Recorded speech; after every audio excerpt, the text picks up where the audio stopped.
नमस्कार मित्रों, मैं डॉक्टर संदीप बसीन मेरू मंत्र से। हमने पिछले वीडियो में गहराई से चर्चा की थी कि डिप्रेशन के क्या कारण हैं, क्यों आता है हमारे जीवन में। इस वीडियो में हम चर्चा करेंगे इससे हम कैसे छुटकारा पा सकते हैं, इससे निजात कैसे पाया जा सकता है, what is the way out of depression. इसके बारे में हम कुछ बातें आपसे शेयर करेंगे। तो आइए ये चर्चा करते हैं। तो सबसे पहले हमें ये समझना है कि जब हमारा मन उदास होता है तो हमारी श्वास प्रश्वास बहुत शैलो हो जाती है, गहरी नहीं होती है और हमारा शरीर कुछ करना नहीं चाहता, हमेशा एक जगह बैठना चाहते हैं। तो सबसे आसान है, सबसे पहले अगर आप डिप्रेशन से बाहर निकलना चाहते हैं तो अपने शरीर को और मन को कार्यशील करें, गतिशील करें। कोई भी ऐसी एक्टिविटी लें जैसे ब्रिस्क वॉक है, रनिंग है, जॉगिंग है, डांसिंग है। ऐसी कोई एक्टिविटी खुद करें या ग्रुप में करें जिससे मन के अंदर और शरीर में ऊर्जा का निर्माण होता है। जब ये मन और शरीर में ऊर्जा का निर्माण होता है तो धीरे धीरे हमारा मन प्रसन्नता से भरने लगता है, आनंद से भरने लगता है। हमें जीवन में एक आशा की किरण दिखाई देने लगती है। तो पहली बात, कोई ना कोई फिजिकल एक्टिविटी, वर्कआउट, एक्सरसाइज जरूर करें। दूसरी चीज, जैसा बोला कि जब हम डिप्रेशन में होते हैं तो हमारी ब्रीदिंग बहुत शैलो होती है, डीप नहीं होती। अगर आप गहरी लंबी श्वास लेते हैं जिसको डीप ब्रीदिंग्स बोलते हैं तो हमारे में ऊर्जा का स्तर बढ़ने लगता है। हमने एक वीडियो का निर्माण किया है जिसमें हमने रीबर्थिंग ब्रेथ के ऊपर आपको गाइड किया है, उससे आप जरूर देखें, उसमें गाइडेड प्रोसेस भी है। तो रीबर्थिंग ब्रीदिंग करने से जब आप गहरे गहरे से श्वास लेते हैं और छोड़ते हैं तो ऊर्जा का स्तर बढ़ता है, उससे मन और शरीर ऊर्जा से भर जाता है और उदासी से आप बाहर निकलने लगते हैं। तो ये बहुत मैंने उपयोगी देखा है।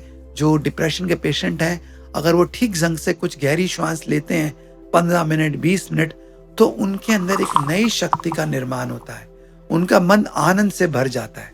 तो ये बहुत इंपॉर्टेंट चीज है, deep breathings, specially deep continuous breathing without gaps, जिसको हम रीबर्थिंग ब्रेथ भी बोलते हैं।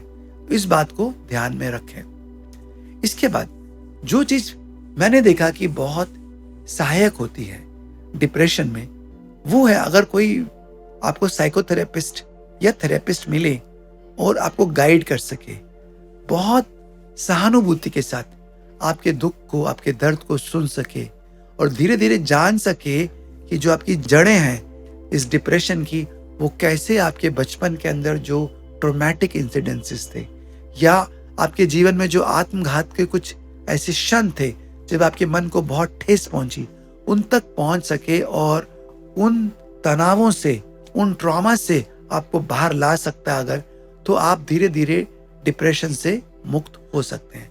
इसके लिए आपको एक अच्छे थेरेपिस्ट या साइकोथेरेपिस्ट की जरूरत होती है। अगर आप ऐसा ना कर सकें तो आपके घर में अगर कोई व्यक्ति बहुत सहानुभूति रखता हो और आपको बहुत दिल से चाहता हो तो अपने मन के जो विचार हैं, जो भावनाएं हैं, उसके साथ उनको शेयर करें। देखिए, जब आप अपनी इमोशंस को शेयर करते हैं, भावनाओं को शेयर करते हैं, विचारों को शेयर करते हैं, तो जो उनका तनाव है, जो उनका प्रेशर है, वो कम होने लगता है।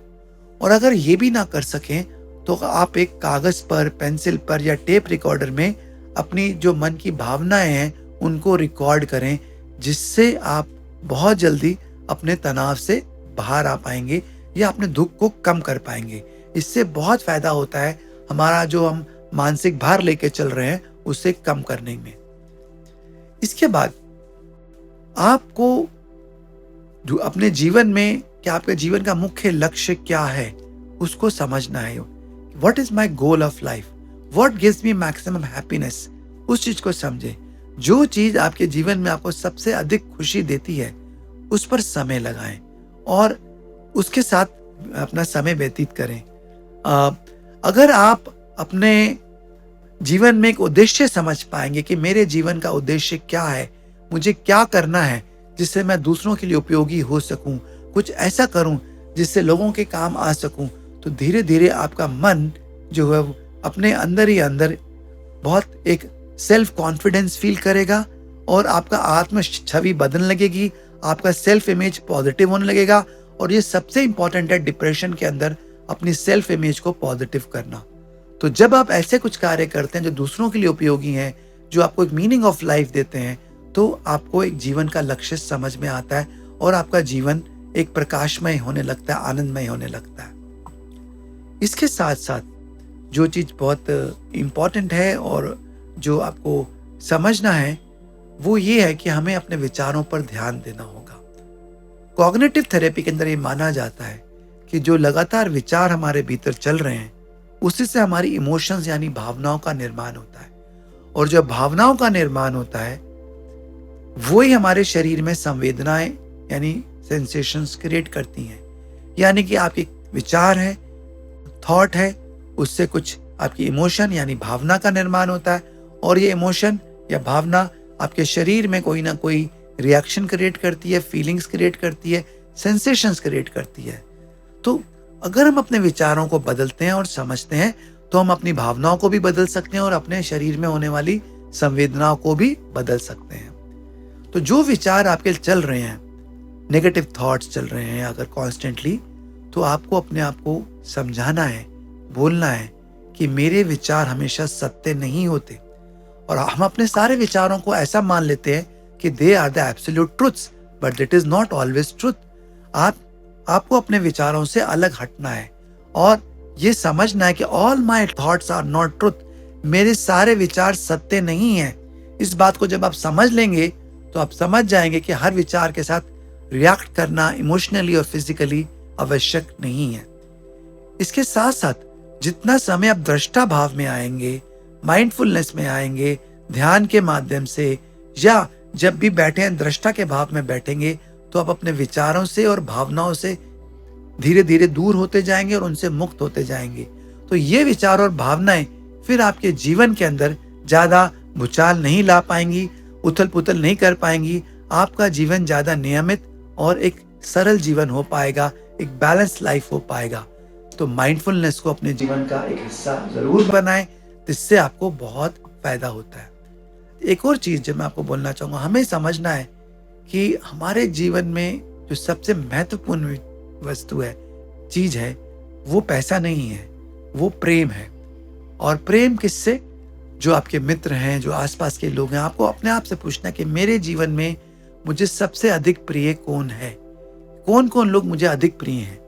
तो कुछ समय उनके साथ व्यतीत करना, उनके साथ बैठना, उनके साथ अपने मन की बात बोलना, उनके मन की बात जानना, उनके साथ हंसना, खेलना, घूमना, ये बहुत फायदेमंद होता है हमारे मन को तनाव मुक्त करने के लिए और डिप्रेशन से बाहर लगाने के लिए।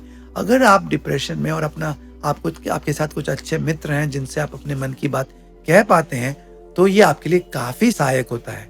तो इस बात को हमेशा ध्यान में रखें। इसी तरह से समय समय पर अपने कार्य से अलग हटना और कुछ अच्छे पिकनिक स्पॉट्स में प्रकृति के साथ जुड़ना या छुट्टियों पे जाना अपनी पूरी फैमिली के साथ, दोस्तों के साथ, ये बहुत अच्छी एक तरीका है अपने आप को ऊर्जा से दोबारा से भरने के लिए।